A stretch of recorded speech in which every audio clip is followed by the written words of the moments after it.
Hello everyone, this is Woss Good, a podcast by me, Bashirat Sulyman. And me, Ahmad. Hello everyone, welcome to another episode of the Woss Good Podcast. I am Bashirat Sulyman and this is Ahmad Adedimeji Amobi. How have you guys been? We know it's been a minute, but we are all right. Yep, we are all right. We stand gidigba. What's that word? We are jiggy. We are staying jiggy. Yeah. We are holding it down. Yeah, holding it down. Ahmad, what's up with you? I've been well. I've been doing not a lot, but I've been doing some reading. I have someone who set up a challenge for me that's been keeping me on my toes. So and it's really helping at this period. Someone, there you have it. Yeah, same. I think I've been reading also. I've been reading books. I wish I can write more though, but yeah. What are you currently reading? Nervous Condition. That's the title of the book. Nervous Condition. Yeah. The book sounds, or the title sounds, I think I've seen the title before. Is it written by Cici Tagbang or something? Yeah, I think so. It's about this Zimbabwe life, kind of. The lady grew up in Zimbabwe. How, the gender stereotype, how a male child is supposed to go to school, right, and stuff like that. The opening of that book is so jarring. I think the opening was I don't feel sad when my brother died or something. Oh, yeah, wow. Something like that. Something profound. Yes. Oh my God. Something profound. Like when you started reading it, you'll be like, this is your blood brother, and you don't feel sad that this person died. So she took us on a journey of what led to her being angry because of the privileges that the brother had because is a male child. Right. And she doesn't have that kind of privilege. Right. So, she was a bit feeling not jealous, but feeling cheated that, okay, I can also do this. So it took our brother dying before she was allowed to go to school. That's one of the beautiful things about reading books. It just takes us to different parts of the world. I think there was someone that said that they have not been to many countries, but they've traveled to different places via reading books. And it's funny how we now currently say we read books, we are reading books, when it was a normal thing for us in a few years back. You said something about when we read books, we get to experience different countries, even when you didn't... Different cultures. Even when... different religions, actually. Even when you're just in the corner of your room, you get to travel. And it's funny how the 3 books I've read this year, they are actually set in different parts of the world. Like the one from Kantemba that I read, that's about... The guy was talking about South Africa, the apartheid, what happened, and all of that. Then the second one, I think that one, it was set in Akure, Nigeria. Right. The second one, it was set in Akure, Nigeria, doing this MKO bra. Then this one that I'm currently reading, Zimbabwe. Interesting. The funniest thing is that I just want to before you talk more, you said the 3 books that you've read this year. If you can scan back through your memory, maybe let's say 2018-19, it is June, we're about to embark on July. Yeah. You would have read way more books than 3.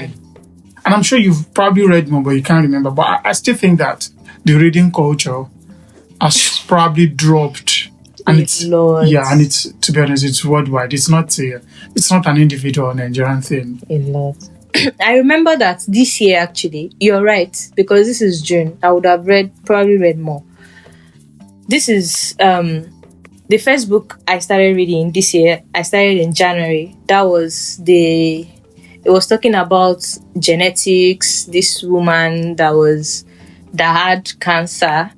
This one is in the US. Right. This book, the location is like. So you've read more than 3 books. I didn't finish that one. I think I'm almost done, but I didn't finish it. Okay. It's about this woman who had cancer, but then they collected her cell. So when they collected her cell, she had ovarian cancer. So she eventually died.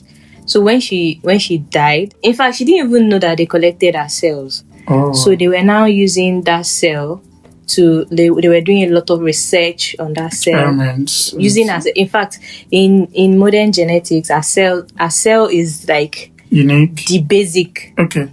Like that was the first breakthrough in genetics. She's a black woman. So it was not properly documented. In fact, people don't even know her name. Wow. So it was now years later. So yeah. Actually, the name of that woman is Henrietta Lacks. The author or the... No, the woman in question, the one they took herself. Oh, is it non-fiction? It's non-fiction. No, like everything in that book is the account of the family members and her life generally, from where she came from, her origin. In fact, her origin is very like, that's a story for another day. Right. It's very unique. So yeah.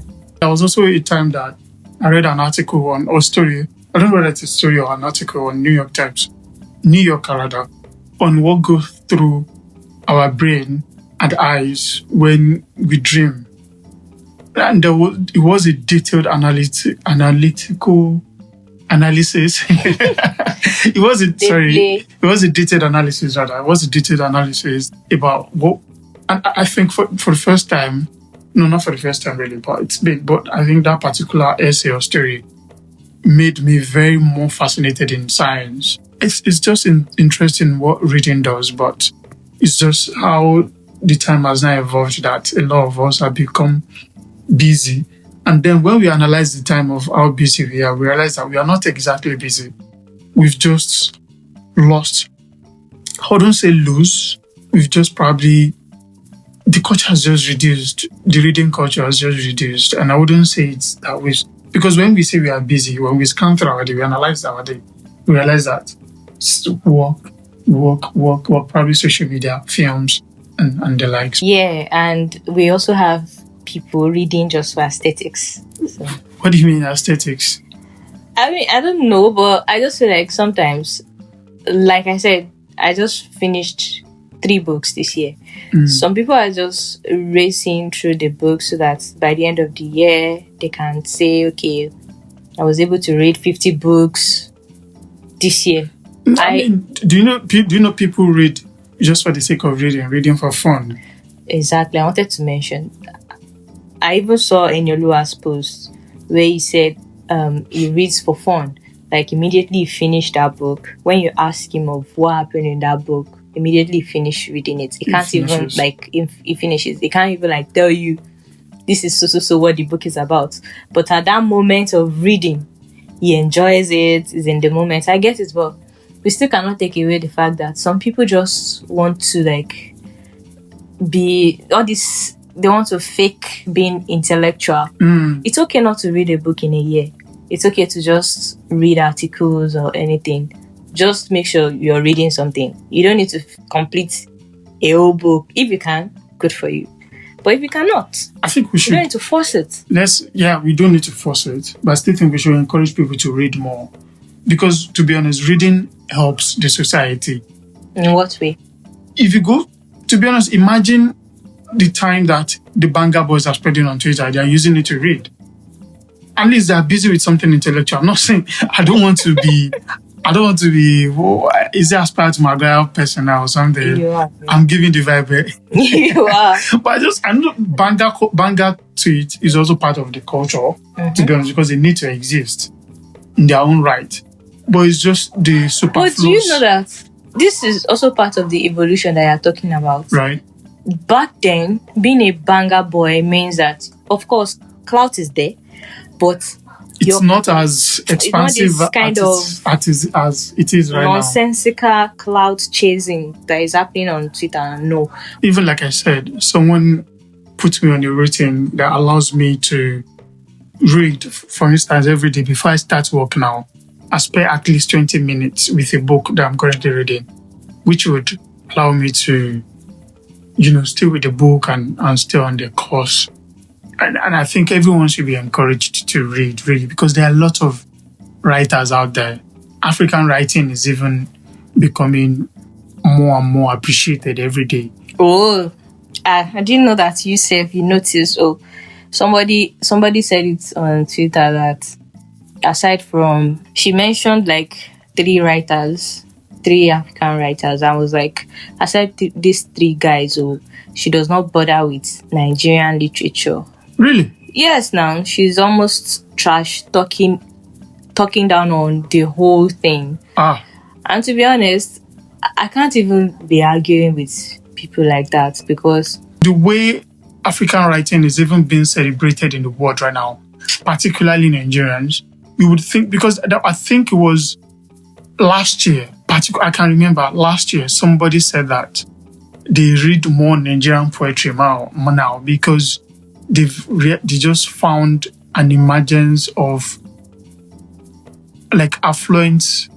Oh my God, that is not coming out as I wanted. But they're just like the new voices that rich. Yeah, the new voices that are coming out of the country are so. I think it's just the devastating time that we live in. There are so many amazing writers in Africa. The downside of this thing, especially with AI, is that we have more writers now. Although a lot of people are writing without that soul of creative writing, because the whole point of creativity is to really inspire. I mean, by inspire, I mean like to make us feel, to make us. Yeah, my advocacy really is that, to be honest, a lot of people should read more. Just find time, whether you are a writer or you work in anything that has to be maybe research, or you might think writing does not concern you until you start reading. Really, just pick a niche or something. You don't even need to pick a niche. Part of the aesthetics I'm talking about is this particular person that is saying, aside from this, so and so, she does not bother with wasting her money on Nigerian literature, because, of course, there are some people that enjoys classic more. They enjoy classic more. Yes. Okay.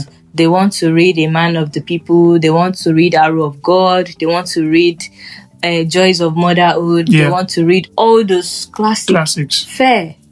It's fine. You can read that, but you do not now need to like talk down on people that are reading fantasy, fiction, all those. There are so many genres. There are so many niches. Yeah, as you are even saying, to be honest, if you don't read far and wide enough, you are missing out on a lot.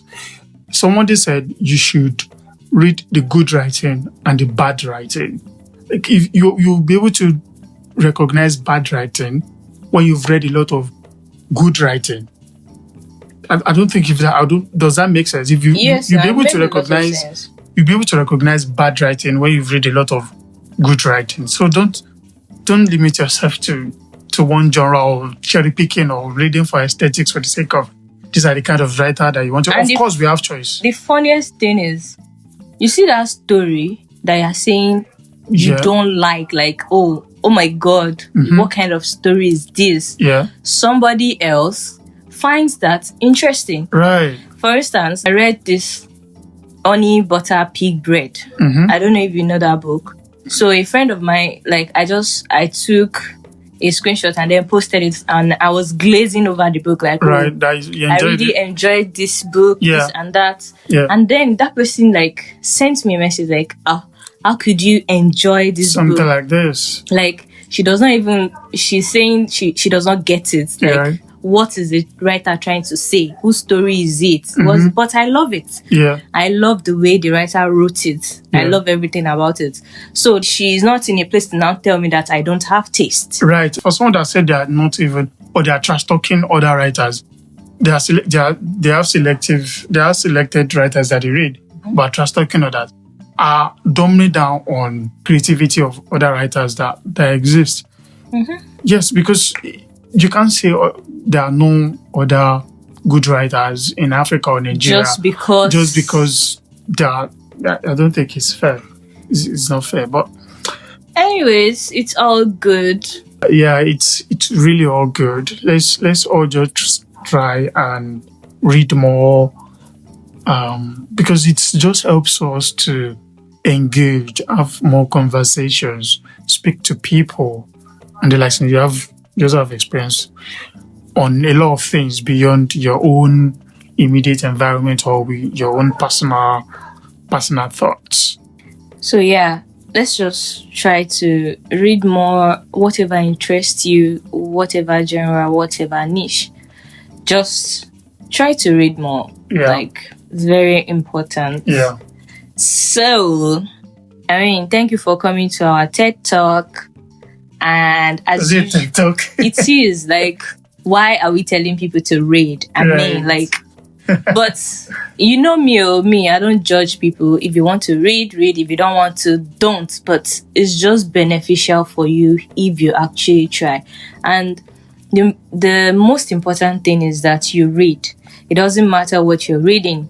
Some people enjoy reading biographies, yeah. Yes, some people enjoy reading histories. Yeah. So just try to seek knowledge. Yeah, just try to, in the little way that you can. Yeah. And I know that some people will come with the argument that, they can learn on TikTok, they can learn on X.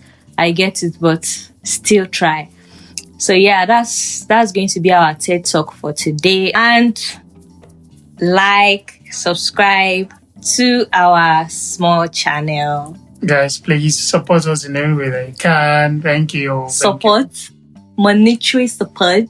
Well. All right, guys. Signing out. See you next time. Peace. Peace.